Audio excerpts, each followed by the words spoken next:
Hey everyone, it's Antonette of Montalvo International. I just wanted to jump on really quickly and share a little bit of revelation with you that the Lord was sharing with me.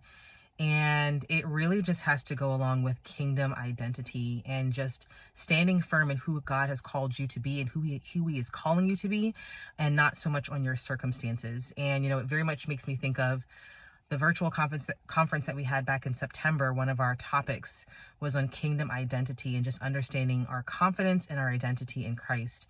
But he started speaking to me about this particular revelation just to remind someone that you go off of what he's calling you to do, to be, how he is calling you forward, and not so much on your circumstances. And it came from just meditating on Judges 6 and 11 through 12 today. And I'll have a separate video just kind of saying why I was, meditating on that and just thinking about that. But specifically just wanted to release this revelation on who God is calling you to be. And it has to do with Gideon.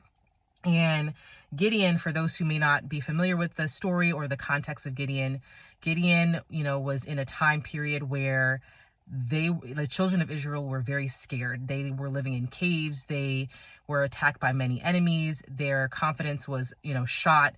And God was calling forth Gideon to be a judge, to be a warrior in this time. And Gideon was like, that's not me. Don't you see that I'm out here hiding out?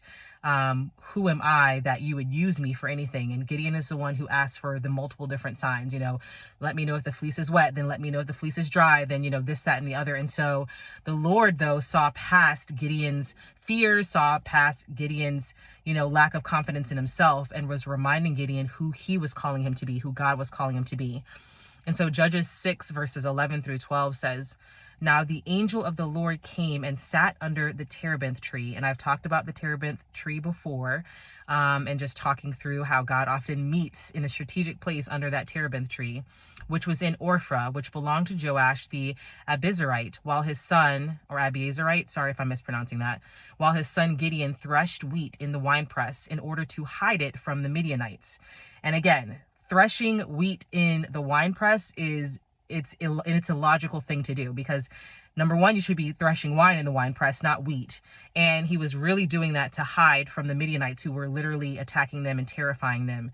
But it goes on to say in verse 12, in Judges 6 and 12, it says, "And the angel of the Lord appeared to him and said to him, 'The Lord is with you, you mighty man of valor.'" And that just jumped out to me so strongly, because the Lord was overlooking. He was not paying attention. And it's not to say that he was not aware. It's not to say that he didn't understand that Gideon was in a state where it was like, you're hiding out in a cave, you're threshing wheat in a wine press. You're kind of in a situation where, you would most likely from a natural standpoint feel like you have no strength, no confidence, no ability to lead anything. But God wasn't calling Gideon according to his circumstances. He was calling Gideon according to the kingdom identity that he had already placed inside of him. And the Lord was just kind of ministering that to me today, where he was saying that he's calling many of you that mighty person, that mighty man, and that mighty woman of valor, not based off of your circumstances, not based off of what life looks like. Even the promises that he is speaking into your life, they are not based off of your current circumstances. They're based off of what he already knows about you. He knew you before you were born in your mother's womb. He etched you together. And so he knows what your true identity should be. And so he just wanted me to remind, some of you today that your hope and future is in him. The plans that he has for you are good plans. They are not for evil. They are to give you a hope and a future. And even when he released that promise to the children of Israel during that time in Jeremiah 29:11, the children of Israel were getting ready to go into captivity. They were going into captivity for like 70 years. But yet the Lord was reminding them of their kingdom identity. In the same way that he was calling out his kingdom identity, Gideon's kingdom identity, is the same way he's saying to you that you are a man, you are a woman of mighty valor. You will overcome these areas and these places. And so stand strong in the identity that God has spoken over you. And if you feel like you don't have an understanding of what that is, pick up his word. Let him minister to you. Say, "Lord, tell me about myself. Show me who I am." Deuteronomy 28 is a good place to start. You're the head and not the tail. You're above only and never beneath. And you may feel like, "Lord, I am surely under. I'm not above right now. Like I feel under in all kinds of areas." But he's saying, I'm not calling it based off of what you see, based off of your circumstances or what's going on around you. I'm calling you a mighty man and a mighty woman of valor in this day, because that's his identity for you, in Jesus' name.